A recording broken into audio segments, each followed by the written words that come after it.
Welcome back, everyone. Let's turn our attention to the charts and discuss the recent market volatility.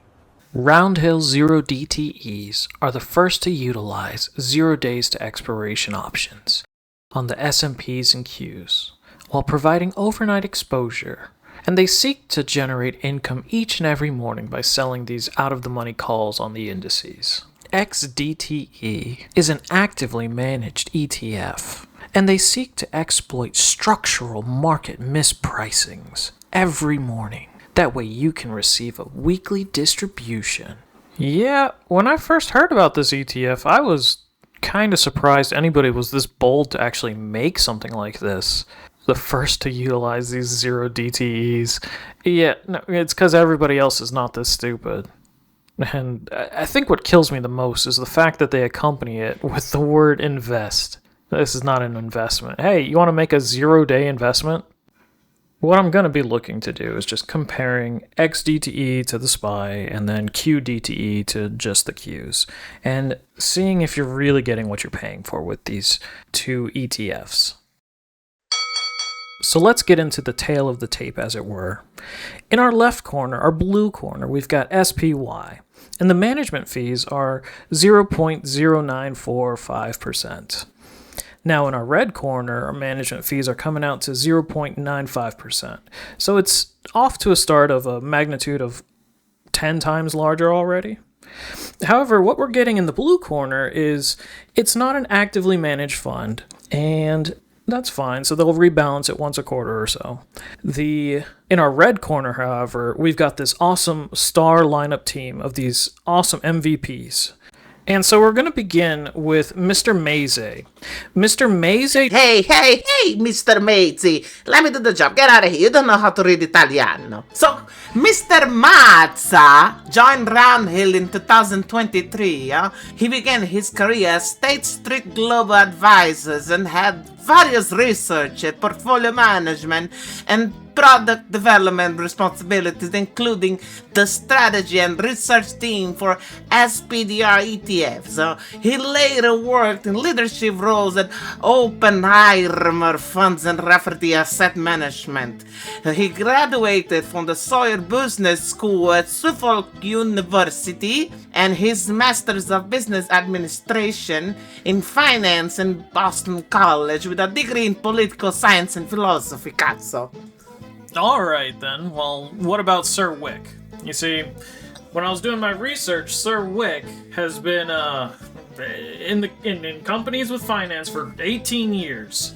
He's been dealing with the one delta, the truest delta of them all. And managing some ETF strategies, doing risk calculations, algorithmic trading.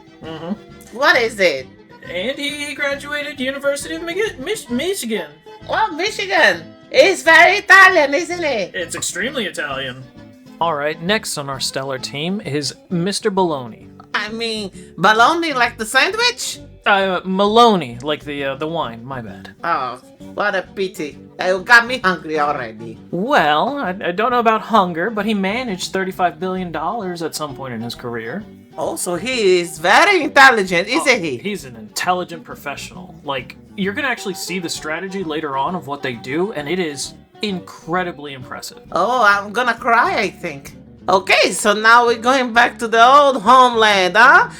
See, you have Alberico da Barbiano. Alberico da Barbiano was an Italian Giussano class light cruiser that served in the Regia Marina during World War II.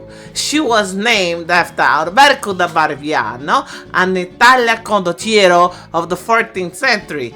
You know, I got that from Wikipedia. I'm very intelligent too. You know what? It's close enough. Yes. Sono from Italia. Viva Italia, per favore, bella lure, mezzo mare, mamma mia da maritare. Ciacinca buà. Figlia mia da fantasia. Alright, and then this next one is Mr. Hershey's. It's not good quality chocolate. Yeah, but it's Cheap. mass produced and it's good business. I don't know about that. Okay, well, anyway, we'll move on to the next manager. Next up, we've got Mr. Tangent. Everybody knows the Tangent line. Oh, the tangent, where are the squares? Well, no, it's not sine or cosine, so it's tangent. Oh, we have no squares? But no squares. Oh, only circus? Yep, it's a circus. And it's such a circus that our next one is Mr. Cooper. He's a troll. You see, he's known for breakdancing. Oh, isn't that marvelous?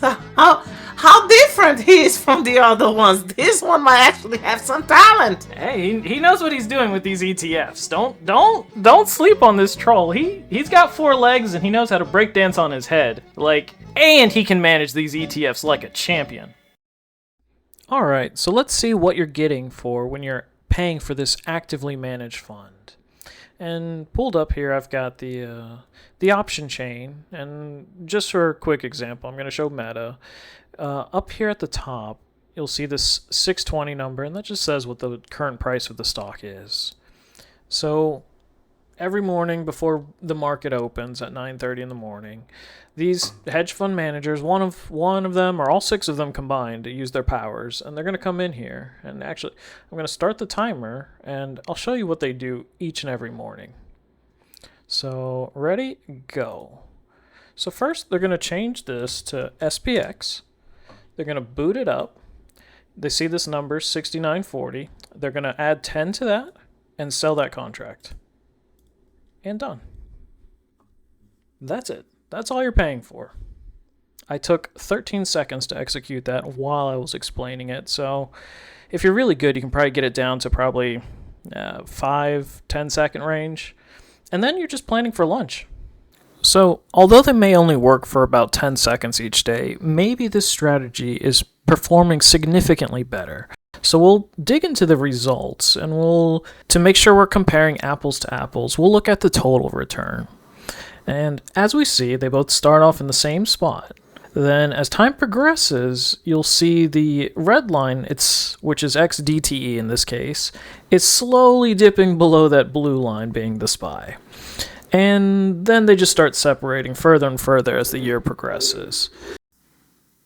In the end, it appears that this strategy yielded them a 12.6% return, whereas had they literally done nothing, they would have achieved a 17.7% return for the year. This 10-second strategy does worse than doing nothing and costs about 5% in additional growth. And it doesn't get any better when we look at the Q's situation, because the Q's returned a 20.77% return. However, QDTE, which is also following the same strategy of just selling 10 points out the money, achieved an 18.5%. In both scenarios, they're performing worse than doing nothing. They're literally costing you more than just charging the management fee straight up front. Now let's get into the tail of the tape. So when we compare SPY to XDTE, when it comes out to fees, definitely SPY's winning this every day, 10 out of 10. It makes no sense to be paying 10 times more to be performing worse. Now when we look at the strategy that each one's performing, we've got one that's always cycling through and making sure all the top 500 companies are being balanced in that portfolio, while the other one is working for about 10 seconds a day to add 10 to whatever the current index is at, and then selling that option. And then they proceed to figuring out where they're going to go to lunch. Once again, I'm going to have to give it to SPY in this case. It makes no sense to go with XDTE on this one. And then the performance just kind of speaks for itself. You can do nothing and just buy the market, or you can do worse, but at least you're generating some little bit of income each week. But honestly, if you wanted that, just sell a little bit of your SPY every week. In this matchup, each and every time, I'm going to pick SPY. While RoundHill has that awesome manager, Cooper, I really trust his style. And while that battleship definitely is impressive, there's no way in good faith I can take XDTE or QDTE over their derivative stocks. But let me know what you think in the comments. And as they say, let's get ready to rumble!